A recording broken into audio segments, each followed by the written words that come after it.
Tidak ada mantan ayah, itu sekalipun telah wafat. Bahkan banyak kisah di dalam Al-Quran, dari perbedaan keyakinan pun, sosok-sosok Nabi terekam dalam sejarah. Untuk keluarga terdekat itu, sosok-sosok orang soleh masih mendoakannya. Ya, kita tidak tahu hikmah apa yang ditetapkan oleh Allah dalam kehidupan kita, karena itu sesuatu yang kita akan dapatkan di masa depan. Boleh jadi ujian terbesarnya adalah konsistensi kita sebagai seorang anak untuk berbakti dengan cara yang berbeda. Sepanjang orang masih hidup, jangankan ayah kita, paman kita, yang tidak ada hubungan dengan kita pun, dia masih punya peluang untuk jadi orang baik sebelum nyawanya sampai di tenggorokan. Betapapun sikapnya kepada kita. Anda kenal Fir'aun? Bilang kenal, saya pulang.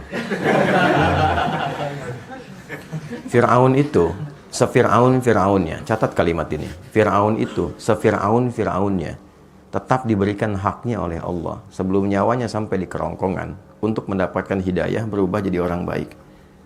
Cuma Fir'aunnya saja yang enggan. Fir'aun itu hobi bunuh orang. Yudzabbihuna abna'akum, dan caranya mengeksekusinya dari bayi itu sudah dibawa oleh algojonya, dibanting, digorok berkali-kali sampai wafat di depan ibu yang baru melahirkannya. Memperbudak, mengaku Tuhan, ana rabbukumul a'la. Dengan semua perbuatan itu, ia tetap mendapatkan haknya supaya mendapatkan cahaya hidayah hingga nyawanya sampai di kerongkongan. Ada doa yang disampaikan Nabi Musa untuk menghadap kepadanya, dikirimkan Harun untuk menemaninya, diberikan tanda-tanda kebaikan sampai ke ujungnya. Saya tanya, apakah ayah pernah bersikap seperti Firaun? Mengaku Tuhan? Tidak. Pernah bunuh orang? Ya, ayah Anda tidak mengerjakan apa yang Firaun lakukan. Maka sepanjang ia tetap sebagai ayah Anda, minimal kita doakan. Itu hal terbaik yang mungkin, itulah yang bisa memberikan pengabulan doa dan jalan keluar dari apa yang kita rasakan selama ini. Untuk berdamai dengan nafsu kita, setidaknya melatih dengan doa terhadap hal-hal, sosok-sosok yang mungkin selama ini tidak ideal bagi kita. Dan itulah kehebatan dari Islam.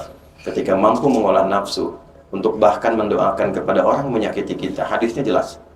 Doakan bahkan orang yang mendolimimu, yang nggak kenal aja mendolimi. Nabi mengajak kita minimal mendoakannya. Umar itu kan masuk Islam ya karena doa Nabi kan. Umar itu kerasnya luar biasa, dan cita-cita terbesarnya saat itu sebelum masuk Islam membunuh Nabi. Tangannya sudah terhunus pedang mencari Nabi, tapi dengan doa Nabi lembut hatinya, dan ternyata masuk Islam dan pembela luar biasa. Sepanjang Anda masih hidup, ayah Anda hidup ataupun telah wafat, ya masih punya kita satu kewajiban minimal dengan doa. Kalau Anda bisa menaklukkan keadaan diri kita itu, nanti penaklukan terhadap nafsu yang paling tinggi itu akan berpengaruh kepada nafsu yang lainnya. Untuk bisa mengendalikan hal terakhir yang mungkin tadi Anda katakan. Itu satu terkait dengan ayah. Yang kedua terkait dengan ibu. Kemuliaannya bahkan 3 kali disebutkan dalam hadis. Menjadi pembuka dalam ayat yang ibu disebutkan, ayah tadi disebutkan. Wassaynal insana biwalidayhi hamalathu ummu. Abunya nggak disebutkan. Aku wasiatkan pada anak untuk meningkatkan baktimu kepada ibumu, kepada kedua orang tuamu, khususnya ibu yang telah mengandungmu, telah menyapihmu, memberikan ASI sampai menyapih merawatmu. Maksud saya apa? Kecintaan Anda kepada ibu untuk berangkat bekerja, jangan menghilangkan niat baktimu kepada ibundamu. Paham ya maksudnya? Oke. Kalau paham maksudnya begini, berangkat itu bukan sekedar cari uang untuk ibu. Karena hakikatnya orang tua itu tidak bahagia dengan pemberian uang. Mereka nggak menuntut pemberian uang. Kalau Anda sudah menikah ataupun berjalan sekarang ini, demi Allah saya katakan, ibu itu, ayah itu pada fitrah tertingginya, bahagianya itu ketika melihat kita senang. Bukan melihat banyak uang. Dengar aja kamu sehat, telepon, sehat mah, senang, itu bahagia dan luar biasa. Gitu. Dan tidak menuntut balas untuk diberikan imbalan dunia.